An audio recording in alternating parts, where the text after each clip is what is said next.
A black nurse kicked a 93-year-old decorated soldier in front of 25 bikers.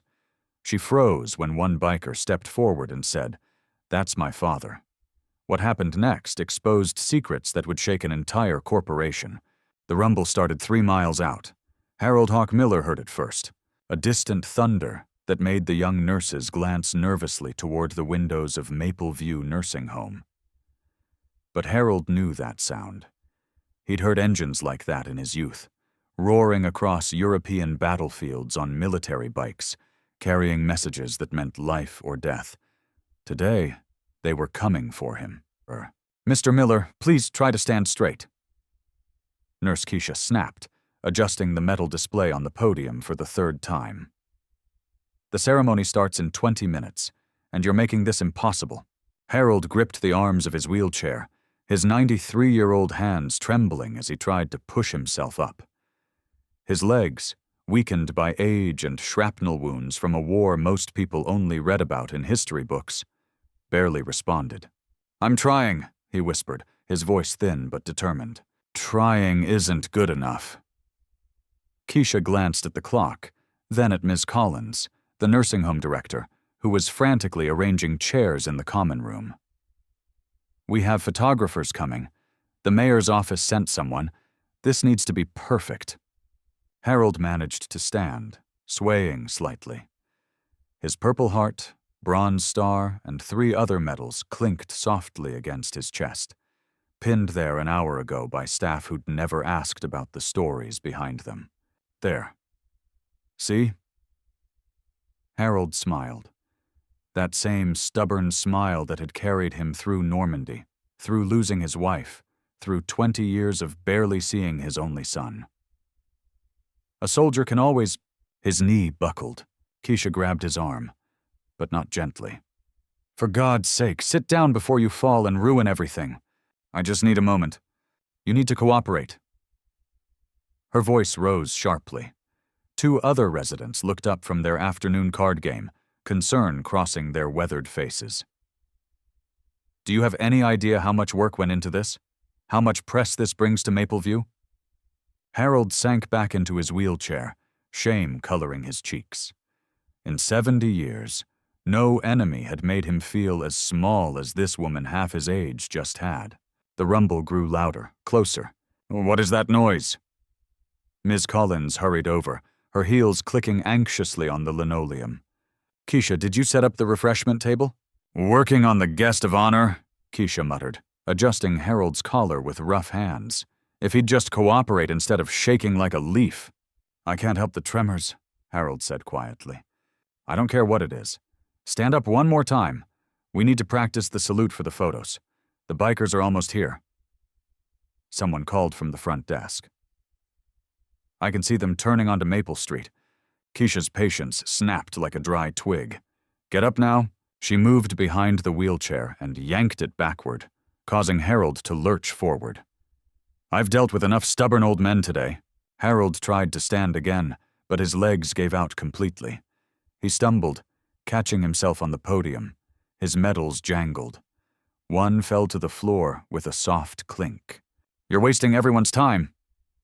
Keisha hissed, and before anyone could react, she kicked the wheelchair away from him. Harold crashed to his knees. The room went dead silent, except for that growing rumble of engines. "Oh my God!" Miss Collins gasped, frozen in place. Harold knelt there, a decorated war hero on the floor, one hand pressed to his chest, breathing hard. His medals, earned in blood and smoke, and watching friends die, lay scattered around him like forgotten promises. "Get up," Keisha said, but her voice had changed. She'd realized her mistake. "Mr. Miller, let me help." The automatic front doors whooshed open. The rumble became a roar, then cut to sudden silence as engines died in the parking lot.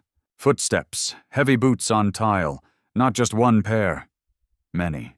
Harold looked up from the floor and saw them filing in. 25 men and women in leather vests, faces weathered by wind and sun, patches on their backs reading Steel Patriots MC, American flags sewn onto their sleeves, POWWMIA patches on their chests. And at the front, removing his helmet slowly, stood a man Harold hadn't seen in person for 3 years. Tall, broad-shouldered, gray, streaking his dark beard, and Harold's own eyes staring out from a younger, harder face. "Jake?" Harold whispered. Jake Miller stood in the doorway, his eyes moving from his father on the floor to the scattered medals, to the nurse whose foot was still raised slightly from the kick. The silence stretched impossibly long. Then Jake's voice cut through the room, low and dangerous, each word falling like a stone. "That's my father." Keisha stumbled backward, her face going white. This isn't— He fell. I was trying to— "I saw what you did." Jake's voice never rose, but somehow it filled every corner of the room. Behind him, 24 bikers stood like a wall of leather and steel. Silent witnesses. "We all saw. This is a misunderstanding." Ms. Collins rushed forward, hands up in a placating gesture. "Let's everyone just calm down." "Calm?" A woman biker stepped forward, her gray braid swinging. "That's what you say when someone kicks a 93-year-old veteran?" Jake walked slowly toward his father, his boots echoing in the terrible silence. He knelt down, and for a moment Harold saw the boy Jake used to be. The kid who'd watch him pack his duffel bag for deployment after deployment, face trying so hard not to cry. "Dad," Jake said softly, reaching for Harold's arm. "You okay?" Harold nodded, but his hands shook worse now. Not from age, from the shame of his son seeing him like this, on the floor, helpless. "I'm fine, son. Just a little stumble." "Don't protect her." Jake helped him up with infinite gentleness, then guided him back to the wheelchair. He picked up each medal one by one, handling them like sacred relics. "Not anymore!" He turned to face Keisha, and something in his expression made her take another step back. "You have 10 seconds to explain," Jake said. "Why my father, a man who stormed beaches under machine gun fire, is on the floor while you're standing over him." "It was an accident." Keisha's voice climbed toward hysteria. "He wouldn't cooperate, and you just kicked his wheelchair." The gray-braided woman moved beside Jake, her voice icy. "While he was trying to stand for a ceremony in his honor." "We should call the police," one of the other bikers said. "No." Ms. Collins practically leaped between them. "Please, let's not escalate this. Keisha made a mistake, a terrible mistake, but we can handle this internally. There's no need to involve—" "A mistake?" Jake's jaw clenched. "How many mistakes has she made? How many times has she accidentally hurt residents when no one's watching?" The room erupted in murmured denials and nervous exchanges, but Harold, sitting in his wheelchair with his son's hand still on his shoulder, noticed something. Mrs. Dawes, sitting in the corner with her knitting, wouldn't look up. But tears streamed silently down her face. And in that moment, Harold understood. This wasn't the first time. It wasn't even close.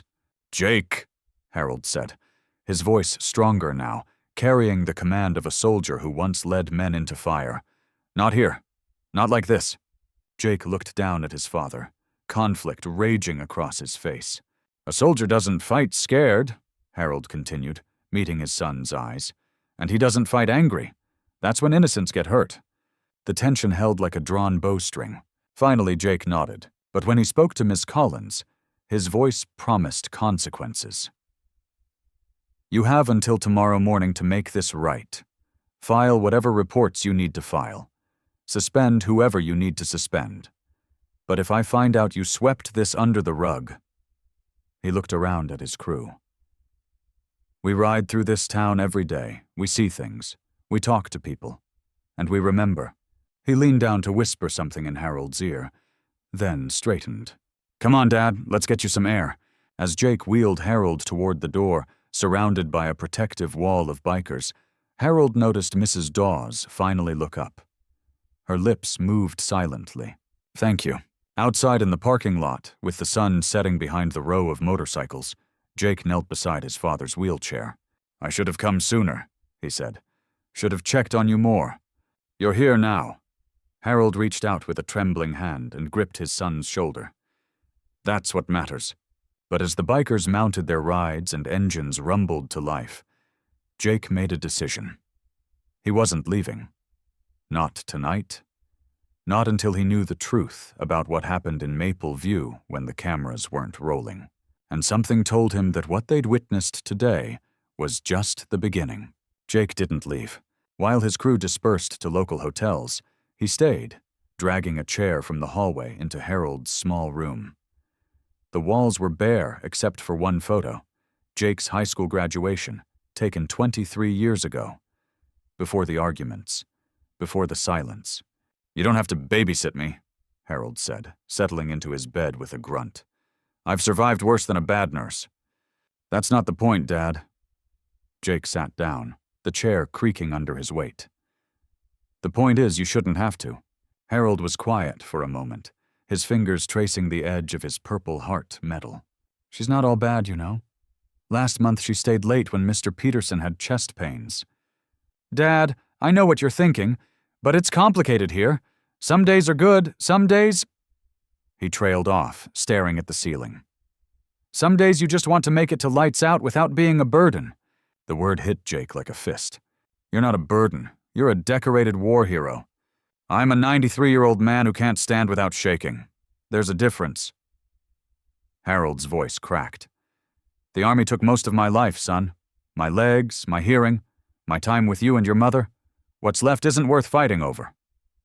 Jake leaned forward, elbows on his knees. "You really believe that?" Before Harold could answer, a soft knock interrupted them.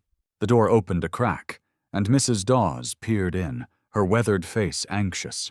"I'm sorry to bother," she whispered, glancing nervously down the hallway. Is it safe?" Jake stood immediately. "Come in, ma'am." She shuffled inside, closing the door behind her. Her hands trembled worse than Harold's. "I wanted to thank you for what you did today. I didn't do anything yet. You did more than anyone else has." Mrs. Dawes sat on the edge of Harold's bed, and Jake noticed bruises on her forearms, yellow and fading, but unmistakable. "She's been here 2 years, Keisha, and she's gotten worse." Harold sat up straighter. "Margaret, you don't have to—" "Yes, I do." Her voice strengthened. "Harold's been protecting us, telling us not to complain. Says it'll only make things worse. But I'm 87 years old. If not now, when?" Jake pulled out his phone. "Tell me everything." The stories came slowly at first, then faster. Keisha's rough handling during medication time. Meals served cold because residents didn't move fast enough. Missing jewelry, blamed on confusion. And worst of all, the subtle threats. "She said if we complained, we'd be moved to the memory care unit," Mrs. Dawes said, tears streaming. "Where they lock the doors, where nobody visits because families think you're too far gone." "Jesus," Jake muttered. "It's not just her," Mrs. Dawes continued. "Ms. Collins knows. She has to. But this place, it's owned by a big corporation, Silver Care Management. They own 40 facilities across 3 states. Making waves here means risking the whole chain's reputation." Harold's face had gone pale. "Margaret, if they find out you talked—" "Let them find out." She stood, squaring her thin shoulders. "I didn't survive the Depression to be bullied by a woman young enough to be my granddaughter." After she left, Jake paced the small room like a caged animal. "We're going to the police." "And say what?" Harold asked tiredly. "That a nurse was rough with me? They'll call it a misunderstanding. Silver Care has lawyers, son. Good ones. Then we go to the press, with bruises that could be from anything. Stories from old people with no proof." Harold shook his head. "I've seen good men die because of bad strategy. This needs more than rage. It needs a plan." Jake stopped pacing. His father was right. The soldier's mind still sharp even if the body was failing. "Okay, then we build a case. Document everything." "How?" "Tomorrow I come back with my crew. We talk to every resident who will speak to us. We record their stories. We take photos of any injuries. And we find out exactly how deep this goes." Harold studied his son's face. The determination, the anger held in check, the protective instinct that reminded him so much of himself at that age. You'd do that? Take time away from your business, your life. Dad. Jake knelt beside the bed, meeting his father's eyes. You spent your whole life fighting for people you didn't know. Let me fight for the one I do. Harold's throat worked. I wasn't there for you. After your mother died, I didn't know how to be a father and a soldier at the same time. I know. You were 17, and I chose another deployment over staying home. I chose, Dad. Jake's voice cracked. We'll talk about all that, I promise. But right now, let's focus on making sure no one else gets hurt in this place. They sat in silence for a moment, the weight of lost years heavy between them. Then Harold smiled, that stubborn smile that had survived decades and wars. Your mother would have liked this version of you. The protector? Jake said quietly. Learned from the best. Down the hall, they heard footsteps, whispered conversations. The night shift changing over, unaware that everything had changed the moment those automatic doors opened. Jake settled back in his chair, phone in hand, already texting his crew. Tomorrow, the real investigation would begin. Tonight, he'd keep watch, because soldiers protected their own, and sons finally learned to fight for their fathers. 3 a.m. came with the sound of crying. Jake jerked awake in his chair, momentarily disoriented. Harold was asleep, snoring softly, but the sound continued, muffled sobs coming from somewhere down the hall. He stood quietly, slipping into the dimly lit corridor. Most doors were closed, nightlights casting yellow pools on the linoleum. The crying was coming from room 114. Jake hesitated. He had no authority here, no right to enter someone's room in the middle of the night. But the sound, raw and terrified, pulled at something deep inside him. He knocked softly. Hello? You okay in there? The crying stopped abruptly. I'm Jake Miller, Harold's son. I heard. The door cracked open. Mrs. Dawes stood there in her nightgown, mascara streaked down her face. She's going to know I talked to you. Who will? Keisha. She always knows. Mrs. Dawes glanced fearfully down the hallway. She came by earlier after lights out. Said she was checking on me, but the way she looked at me, she knows. Jake's jaw tightened. What did she say? Nothing directly. That's how she works. Mrs. Dawes wrung her hands. She adjusted my pillow too hard, made sure I felt how strong she is, then asked if I'd talk to anyone about today's unfortunate accident. That's intimidation. That's survival. Mrs. Dawes's voice dropped to a whisper. You don't understand how it works here. We're trapped. Our families pay for this place, visit twice a month if we're lucky, and trust that we're being cared for. If we complain, we're difficult. If we're difficult, we get sedated. If we're sedated, our families think we're declining. And if they think we're declining, memory care unit, Jake finished grimly. She nodded. Where you lose what little freedom you have left. Your last years become a fog of medication and locked doors. Jake pulled out his phone. Would you be willing to tell me everything on camera? Mrs. Dawes stared at the phone like it was a gun. If I do that, I'll protect you. My whole crew will take shifts. Make sure someone's always here. You can't stay forever. No, Jake admitted. But we can make enough noise that they won't dare touch you. That's how these things work. They operate in silence, so we get loud. Mrs. Dawes was quiet for a long moment. Then, surprising them both, she straightened her spine. My husband was a Marine, Korea. He died protecting people he'd never met. I think he'd be ashamed if I didn't protect myself. She let him in. For the next hour, Jake recorded her testimony. The accidents that left bruises, the medications given late or not at all as punishment, the food withheld from residents who complained, and most damning, the systematic theft of jewelry and cash from those with dementia who couldn't remember what they'd owned in the first place. There's a man down the hall, Mr. Chen, Mrs. Dawes said, her voice steady now. His daughter gave him a jade bracelet, family heirloom worth thousands. It disappeared 3 months ago. He reported it. Ms. Collins said he must have misplaced it, probably threw it away during an episode. But I saw him wear it every single day. He never took it off. Where is it now? I don't know, but I'd bet my Social Security check that Keisha knows. When Jake finally returned to his father's room, Dawn was breaking through the window. Harold was awake, sitting up in bed. "Couldn't sleep either?" Jake asked. "Haven't slept well in 20 years. Harold studied his son's face. "You found something?" "More than something." Jake sat heavily in the chair. "Dad, this place, it's worse than we thought. It's not just one bad nurse. It's a system designed to keep people quiet." Harold nodded slowly. "I know. You knew? Then why?" "Because I'm old, Jake, and tired, and part of me wondered if I deserved it." Harold's voice broke. "I spent decades putting duty over family. Maybe this was just karma." Jake moved to the bed, gripping his father's shoulder. "No, you don't deserve this. None of them do. I wasn't there when your mother got sick," Harold continued, the words he'd held for years finally spilling out. "I was in Afghanistan training local forces and she was dying in a hospital in Ohio. You were 24 handling it alone because your father chose strangers over his own wife.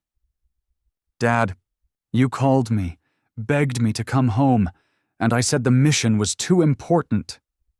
Tears ran down Harold's weathered face. "I thought I was making the world safe enough for you, but I just made you grow up without a father." Jake's own eyes burned. "You were doing what you thought was right." "Was I? Or was I just running from things I didn't know how to face?" Harold looked at his son, really looked at him. "You became a good man despite me, not because of me. That's not true, isn't it?" Harold smiled sadly. "You're here now fighting for people you barely know. That's not something I taught you. That's something you learned when I wasn't around." The silence stretched between them, filled with 20 years of missed moments. Finally, Jake spoke. "Then let me learn one more thing from you now. How to finish what we start."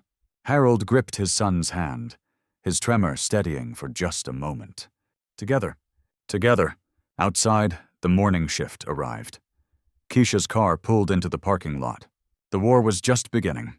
By noon, Jake had 6 bikers stationed throughout Mapleview Nursing Home. They weren't subtle about it. Big Mike sat in the common room reading a newspaper. Sarah and her wife posted up in the cafeteria with coffee that never seemed to empty. 3 others rotated through the hallways, nodding politely at staff, their presence a silent message. "We're watching." Keisha called in sick. "Convenient," Jake muttered to his father as they sat in the activity room. Around them, other residents had slowly gravitated closer, moths to a flame of hope they'd thought was extinguished. Mr. Chen approached first, his jade bracelet story spilling out in broken English. Then Mr. Peterson, whispering about medications that made him sleep 20 hours a day after he'd complained about meal quality. Then others, one by one, each carrying their own small tragedy. Jake recorded everything. "Ms. Collins is having a meltdown," Sarah reported, sliding into a chair beside them. "Saw her on the phone in her office, kept saying corporate and liability. She knows this is bigger than one bad day." "Good," Jake said. "Let her sweat." But Harold looked troubled. "Son, these people, they're scared. If this doesn't work, if nothing changes..." "It'll work." "How can you be sure?" Jake met his father's eyes. "Because I called Laura Chen this morning." Harold's expression shifted. "Laura from Channel 7? She covers Veteran Affairs now. Won a regional Emmy last year for an expose on VA hospital conditions." Jake pulled up a text message. "She's very interested in a story about a decorated World War II veteran being assaulted in a nursing home owned by a major corporation." "Jake, that's strategic," Jake finished.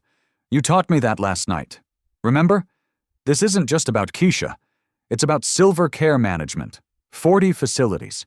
How many other residents are being abused while families trust they're safe?" Mr. Peterson leaned in, his voice shaky but determined. "My daughter pays $8,000 a month for me to be here. $8,000. She works 2 jobs, visits every Sunday, brings my favorite cookies. If she knew what really happens..." "She's going to know," Jake promised. "They all will." Sarah's phone buzzed. She checked it, then looked up sharply. "We've got a problem. Corporate just showed up. 3 suits walking in with Ms. Collins now." Jake stood. Dad, stay here with Sarah. Mike. He caught the big biker's attention across the room. With me, they intercepted the corporate team in the lobby. 2 men and a woman, all in expensive suits carrying leather briefcases that probably cost more than most residents' monthly fees. Gentlemen, the woman said coolly, extending no hand to shake. I'm Victoria Brennan, Regional Director for Silvercare Management. We need to speak privately with Harold Miller's son, Jake interrupted. And anything you need to say about my father, you can say in front of witnesses. Victoria's smile never reached her eyes. Mr. Miller, we take yesterday's incident very seriously. Nurse Keisha has been placed on administrative leave pending a full investigation. We're committed to— How many complaints has she had? Jake asked flatly. The question hung in the air. I'm not at liberty to discuss personnel. How many? Jake stepped closer. Behind him, Mike's considerable presence loomed. Because I've spent the morning talking to residents. Turns out Keisha is not the only problem here, but she's been the problem for 2 years. So either you didn't know, which makes you negligent, or you did know, which makes you complicit. One of the men cleared his throat. Mr. Miller, you're understandably upset, but making accusations— I'm not making accusations. I'm stating facts. Jake pulled out his phone, scrolling through his recordings. I have 6 residents on camera describing systematic abuse. I have photos of unexplained bruises. I have documentation of missing property. And I have a journalist very interested in how one of the region's largest elder care corporations handles allegations of abuse. Victoria's composure cracked slightly. You recorded residents without their consent. I recorded residents who gave me their consent because they're terrified of retaliation from your staff. Jake's voice hardened. Here's what's going to happen. You're going to conduct a real investigation, not a cover-up. You're going to interview every resident who wants to speak with a patient advocate present. And you're going to do it before I hand everything I have to Channel 7. Are you threatening us? I'm giving you a choice. Handle this transparently, or watch your corporation become the lead story on every news outlet in the state. The corporate team exchanged glances. Victoria's jaw tightened. We'll need time to coordinate with legal. You have until Monday, Jake interrupted. Today's Thursday.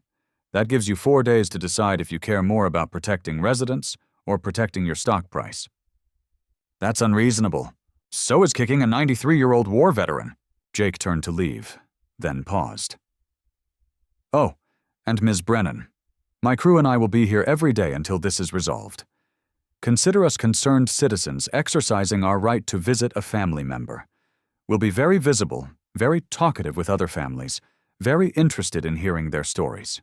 He walked away, leaving the corporate team standing in stunned silence. Mike followed, allowing himself a small grin. Man, you sounded just like your old man back there. That command voice. Jake glanced back at the activity room where Harold sat surrounded by residents who suddenly looked less afraid. Learn from the best, he said quietly. But as they rejoined the group, Jake's phone buzzed with a text from an unknown number. Back off, or your father won't be the only one who gets hurt. He showed it to Sarah without a word. She looked up, her expression grim. They're scared. That means we're winning. Or it means they're desperate, Jake replied. And desperate people are dangerous. Harold, watching from across the room, saw the exchange, saw his son's jaw set with determination, and remembered what it felt like to go into battle knowing the enemy was willing to fight dirty. The question was, who would blink first? Saturday morning arrived with the roar of 100 engines. The honor ride had been planned for weeks, a tribute escort through downtown, ending at the War Memorial where Harold would receive his medals publicly. But in the 3 days since the incident, word had spread through the veteran community like wildfire. What started as 25 bikers had become a movement. Jake stood in the parking lot of Maple View, watching the endless line of motorcycles roll in. American flags snapped in the wind. Leather vests bore patches from VFW posts across 3 states. Some riders were Vietnam vets with gray beards. Others were young veterans from Iraq and Afghanistan. All of them had heard the same story. One of our own was hurt. We ride. This is incredible. Harold breathed, wheeling himself to the window of his room. His voice shook with emotion. "Jake, I never thought—" "You earned it, Dad." Jake adjusted the vintage army jacket he wore. His father's from 1952, still fitting perfectly across his shoulders. "Every single one of them came because they know what you did, what you sacrificed." Ms. Collins appeared in the doorway, her face pale and pinched. "Mr. Miller, the ceremony needs to start soon. The mayor is already here and we have press." "Good," Jake said coldly. "We want press."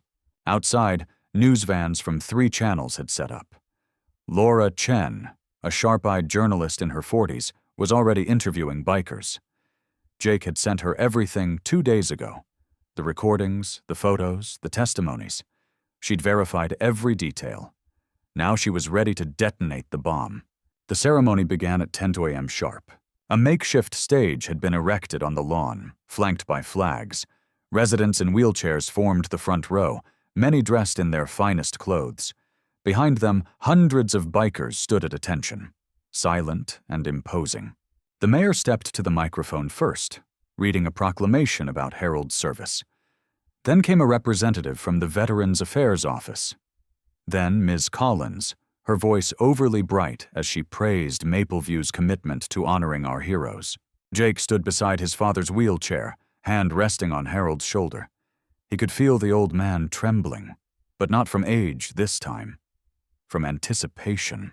Finally, the medals were presented.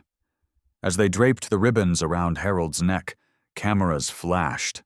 The crowd applauded. It should have been a perfect moment. Jake stepped to the microphone. "Thank you all for coming," he began, his voice carrying across the lawn. "My father is a humble man. He'd tell you he was just doing his duty, that he doesn't deserve this attention." Harold looked up sharply, sensing something in his son's tone. "But today isn't just about medals," Jake continued, his voice hardening. "It's about how we treat the men and women who earn them. It's about whether we honor our veterans with ceremonies and photos, then abandon them to abuse behind closed doors." The crowd went still. Ms. Collins started to stand, but Victoria Brennan, seated in the VIP section, grabbed her arm, shaking her head sharply. "Don't make it worse." Jake pulled a small speaker from his pocket, connecting it to his phone. "3 days ago, my father was kicked by a nurse in this facility. I saw it happen. 25 bikers saw it happen.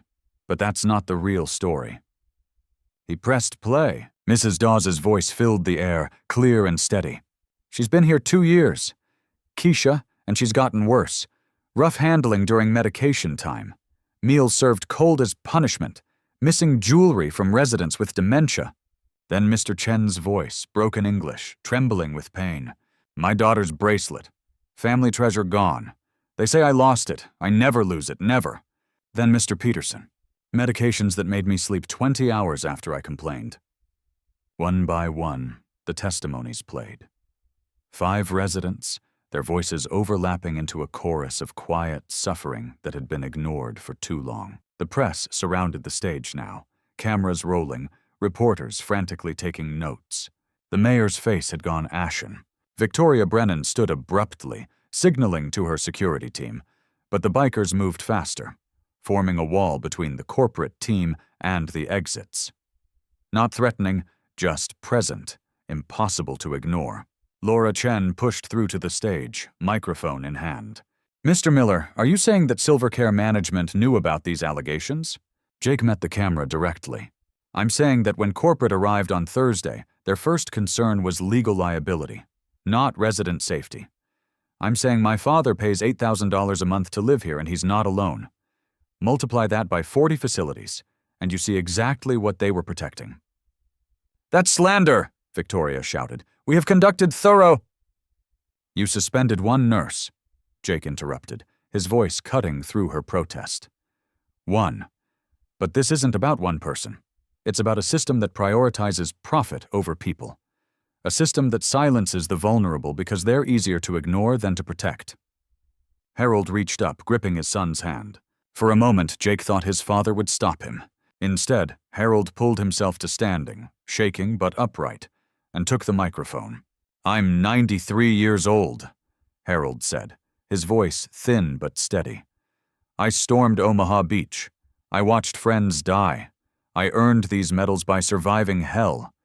But I have never felt more helpless than I did on the floor of that nursing home, with a woman half my age standing over me, knowing that if I complained, it would only get worse. The silence was absolute. My son is fighting for me now, Harold continued. But I'm one of millions of elderly Americans in care facilities. How many of them have no one to fight for them? How many suffer in silence because they're afraid, because they're forgotten? He looked directly at the cameras. I don't want justice for just me.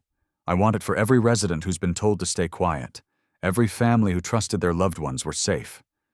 Harold sat down heavily, exhausted but resolute. The mayor immediately approached the microphone. I assure you, the city will launch a full investigation. But the damage was done. The story was out. And as the ceremony dissolved into chaos, reporters swarming, corporate lawyers making frantic calls, bikers standing guard around the residents, Jake knew they'd crossed the line. There was no going back now. The news broke that evening like a thunderstorm. Channel 7 led with Laura Chen's investigative report. Decorated veteran alleges systematic abuse at Silver Care Facility. By 9:00 p.m., it had been picked up nationally. By midnight, Zorchug Justice for Harold was trending on social media. Jake sat in his father's room watching the coverage on his phone, while Harold dozed fitfully. Each news cycle brought fresh revelations. Laura hadn't just reported what Jake gave her. She dug deeper. Silvercare management stock dropped 12% in after-hours trading. An anonymous former employee came forward with internal emails showing administrators had ignored multiple abuse complaints to avoid negative publicity. A family in Pennsylvania reported finding bruises on their mother in another Silvercare facility. Bruises that staff claimed were from a fall. The dam had broken. Sunday morning brought unexpected visitors. Jake answered the knock to find 2 police detectives, a grizzled veteran named Morrison and a younger woman named Patel, standing in the hallway. Mr. Miller, we need to speak with your father and other residents. The DA's office has opened a criminal investigation into allegations of elder abuse and financial exploitation. Harold, awake now and surprisingly alert, wheeled himself forward. About time. For the next 3 hours, detectives moved through Maple View, taking formal statements. Mrs. Dawes spoke first, her voice steady now that official protection had arrived.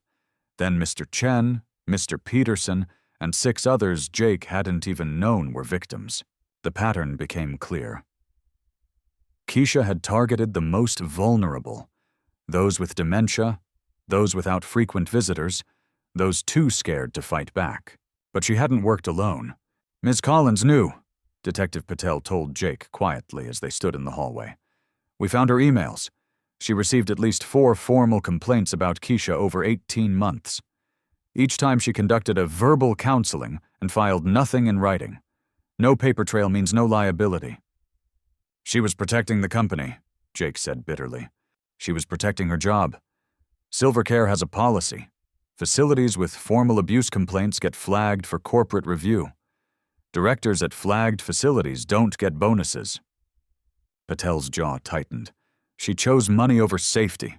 By noon, 2 police cars pulled up to Maple View. Jake watched from Harold's window as Detective Morrison walked Ms. Collins out in handcuffs. She wasn't crying. Her face was blank, shocked, as if she couldn't believe this was happening to her. The residents watched, too. Some from windows, others from the common room. Mrs. Dawes stood at the glass door, one hand pressed to her heart. She's really gone, she whispered. Harold wheeled up beside her. Justice served without a shot fired, but the reckoning wasn't finished. Monday brought federal investigators. The Centers for Medicare and Medicaid Services announced surprise inspections of all 40 Silvercare facilities nationwide. What they found made the news coverage explode exponentially. Understaffing at dangerous levels, expired medication still being administered, records falsified to pass state inspections, and at a facility in Missouri, security footage of another nurse striking a resident, footage that had been lost during an internal investigation. Tuesday, Silvercare's CEO resigned. The company's stock was in freefall. Wednesday, families began filing lawsuits, first dozens, then hundreds. Jake's phone rang constantly with attorneys asking him to be a witness, advocates asking him to speak at rallies, families thanking him for giving them the courage to speak up. Through it all, Harold grew quieter. "You okay, Dad?" Jake asked Wednesday evening. They sat in the room that had become their headquarters, takeout containers littering the small table. "I keep thinking about Keisha," Harold said slowly. "What about her?" "She was raised by her grandmother. I heard her mention it once. The grandmother died in a nursing home. Neglected, Keisha said. Bed sores. Alone." Harold stared at his hands. "I wonder if that's why she became a nurse, to be better. And somewhere along the way, she became exactly what she hated." Jake frowned. "You're not sympathizing with her. I'm understanding her. There's a difference." Harold looked at his son. Hurt people hurt people. That doesn't excuse what she did. But maybe if someone had helped her deal with her anger, her trauma, none of this happens." "That's pretty generous, Dad." "No, it's just old." Harold smiled sadly. "When you've lived as long as I have, you realize most evil isn't pure. It's broken people breaking others. The system failed Keisha too, just in a different way." Jake absorbed this, reminded again that his father's wisdom ran deeper than battlefield tactics. Thursday afternoon, exactly 1 week after the incident, Keisha was arrested. Jake wasn't there to see it. He was with Harold at a doctor's appointment. But Sarah texted him a photo. Keisha being led to a police car, her face buried in her hands, reporters shouting questions she wouldn't answer. 3 counts of elder abuse, 2 counts of theft, 1 count of witness intimidation. Harold looked at the photo for a long moment. Then he closed his eyes. "I hope she gets help," he said quietly. "In prison, I hope someone helps her." That night, as Jake prepared to finally head to a hotel for the first night since this began, Harold stopped him. "Thank you, son, for fighting when I couldn't." "You fought for decades, Dad. My turn." Harold gripped Jake's hand with surprising strength. "I wasted so many years. Years I could have spent with you, with your mother. I kept thinking there was more time. There's never more time." Something in his voice made Jake's chest tighten. "Dad, I'm tired," Jake said. "Really tired." Harold smiled. But it was the smile of a soldier who'd finally reached the end of a long march. "But I'm not scared anymore. Because you're here. Because we fixed this together." Jake stayed that night after all. Some instinct told him his father needed him close. He didn't know how right he was. Harold's health declined rapidly over the next 2 weeks. The doctors called it failure to thrive, a clinical term for what Jake understood as his father finally letting go. For years, Harold had held on through sheer stubbornness, through duty, through the soldier's creed of never surrendering. But now, with his mission complete and his son by his side, he was ready. "It's not the abuse," Dr. Whitmore explained gently in the hospital room where Harold had been transferred. "His heart is simply worn out. 93 years, 2 wars, a lifetime of carrying weight most men never know. He's earned his rest." Jake sat beside the bed, holding his father's hand. Harold drifted in and out of consciousness now, each waking moment shorter than the last. During one lucid period, Harold's eyes opened clear and focused. "The residents," he whispered. "Are they safe?" "They are, Dad. Silvercare's losing their license. The state's taking over management until a new company can be vetted. Mrs. Dawes sends her love. She says you're her hero." Harold's lips twitched in what might have been a smile. "Wrong. You're the hero. I just finally asked for help." "Took you long enough?" Jake said, his voice thick with emotion. "Took me seeing you fight." Harold's grip tightened weakly. "All those years I thought being strong meant facing everything alone. But watching you bring those bikers, call that reporter, protect those people, you taught me strength is knowing when to let others stand with you. Dad, let me... I'm proud of you." Harold's breathing labored. "Not for today. For who you became without me. For building a family with those bikers when your blood family failed you." Tears streamed down Jake's face. "You didn't fail me." "I did, but maybe you succeeded anyway." Harold's eyes drifted closed. "That's enough. That's more than enough. He slept then and didn't wake for 3 days. On the 4th day, Jake arrived to find his father's room filled with visitors. Mrs. Dawes sat by the window, knitting quietly. Mr. Chen stood by the door, his recovered jade bracelet, found in Keisha's apartment during the arrest, clutched in his hands. Mr. Peterson and 5 other residents from Maple View crowded the small space. "We wanted to say goodbye," Mrs. Dawes said softly. "Is that okay?" Jake nodded, unable to speak. One by one, they approached Harold's bedside. Each touched his hand, whispered their thanks, shared how his courage had given them courage. Harold didn't wake, but Jake swore he could see peace settling over his father's face like a benediction. That evening, as sunset painted the hospital window gold and orange, Harold's breathing changed. Jake knew the sound. He'd heard it before, overseas, watching wounded soldiers slip away despite every effort to save them. The death rattle, medics called it, the body's final surrender.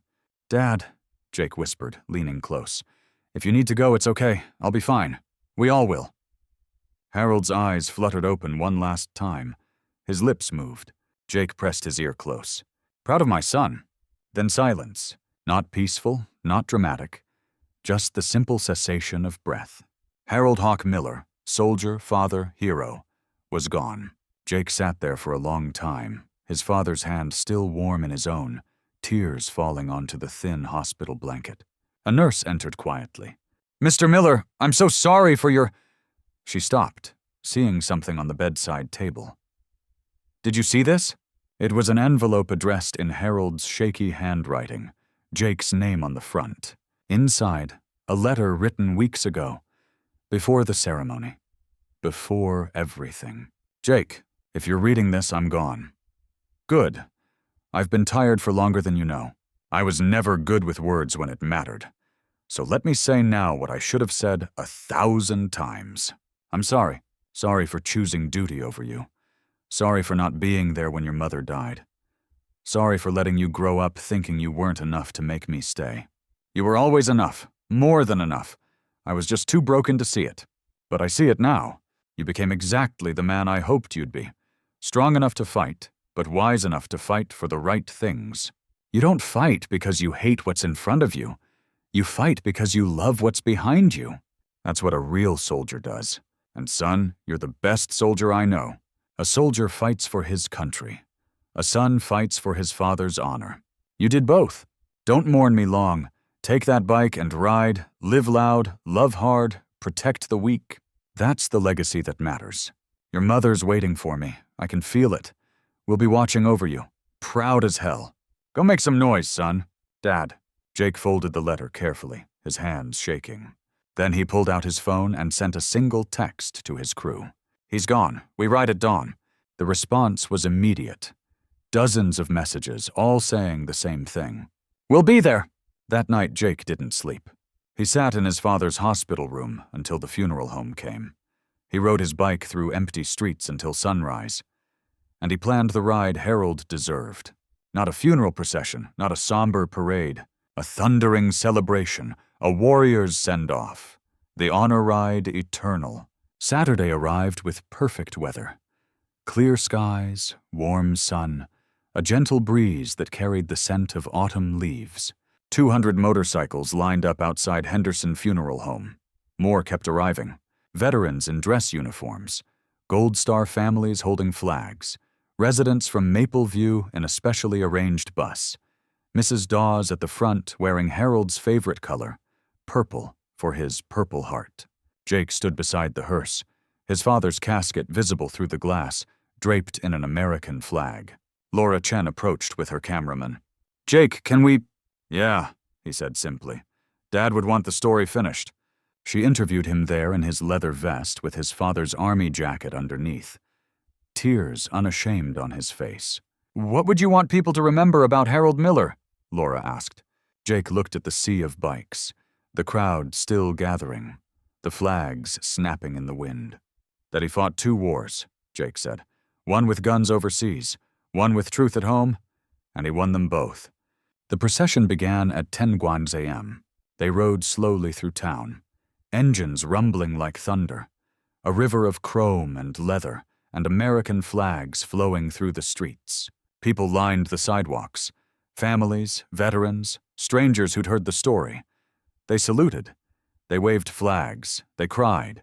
The route took them past Mapleview, where residents stood outside with staff, all of them saluting. Past the War Memorial, where Harold received his final medals. Past the high school where Jake had graduated alone because his father was deployed. Finally to the cemetery where Harold's wife, Jake's mother, waited. As they lowered the casket, 25 bikers formed an honor guard. Jake stood at attention, the folded flag heavy in his arms. Taps played, guns fired a 21-gun salute. And then, as 200 motorcycles revved their engines, a thunderous goodbye that echoed across the cemetery and beyond. Jake knelt at the grave, placing the flag beside his mother's headstone. "We did it, Dad!" 6 months later, Jake stood in front of a building that used to be Mapleview Nursing Home. The sign above the door was new, gleaming in the spring sunshine. The Miller Veteran Center. Behind him, a crowd gathered. Veterans, families, residents, reporters. Mrs. Dawes sat in the front row, her knitting needles still, but her smile bright. Mr. Chen stood beside her, his jade bracelet catching the light. Laura Chen positioned her camera crew for the dedication ceremony. The building had been transformed. After Silver Care declared bankruptcy under the weight of lawsuits and criminal charges, a coalition of veteran organizations, private donors, and state funding had purchased the property. Jake had overseen every renovation. Gone were the institutional hallways and cold linoleum. In their place, warm wood floors, spacious common areas, a garden where residents could grow vegetables, and a garage bay where mechanically inclined veterans could work on motorcycles with visiting bikers. But the real changes were invisible, written into policy, trained into staff, embedded in the culture. "We open today with a promise," Jake said into the microphone, his voice steady. "Every resident here will be treated with dignity. Every complaint will be heard. Every family will have 24/7 access. And every staff member will understand that caring for our veterans isn't a job, it's an honor." He unveiled a bronze plaque beside the entrance. It bore his father's photo in uniform, young and proud, and an inscription. Harold Hawk Miller, 1932, 2025. For those who fought, and for those who never stopped fighting for them. Applause erupted.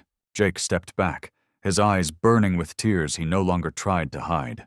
After the ceremony, he walked through the facility with Mrs. Dawes, who had chosen to stay despite offers from other homes. "Your father would be so proud," she said, squeezing his arm. "Not just of the building, of you. I couldn't have done it without all of you speaking up, and we couldn't have done it without you listening." She stopped at a window overlooking the garden, where residents in wheelchairs chatted with young veterans who volunteered as companions. "You know what the real miracle is? Not that you saved us. It's that you taught us we were worth saving." Jake swallowed hard. "You always were. Maybe, but we'd forgotten." She patted his hand. "Don't ever stop reminding people, Jake. There are other Mapleviews out there, other Keishas, other families who don't know their loved ones are suffering." "I know," Jake said quietly. "I'm working on it." And he was. The Miller Veteran Center was just the beginning. Jake had stepped back from his construction business to focus on advocacy full-time. He consulted with state legislators on elder care reform. He trained families to recognize signs of abuse. He rode to nursing homes across 3 states, just visiting, just watching, just making sure the vulnerable weren't invisible. The Steel Patriots had grown too. Now over 300 members, all committed to veteran welfare. They called themselves Harold's Army, and they showed up everywhere. At VA hospitals, at care facilities, at hearings where policy was made. One afternoon, Jake visited his parents' grave. Fresh flowers from Mrs. Dawes adorned both headstones. He sat on the grass between them, the way he used to sit between them on the couch as a child. Before deployments and distance changed everything. "Hey, Mom, hey, Dad." He pulled out his father's letter, worn soft now from being read hundreds of times. "I've been thinking about what you wrote, Dad, about fighting because you love what's behind you." A breeze rustled the leaves overhead. "I get it now. You weren't just fighting for America. You were fighting for the world you wanted me to inherit. And I'm not just fighting for residents in nursing homes.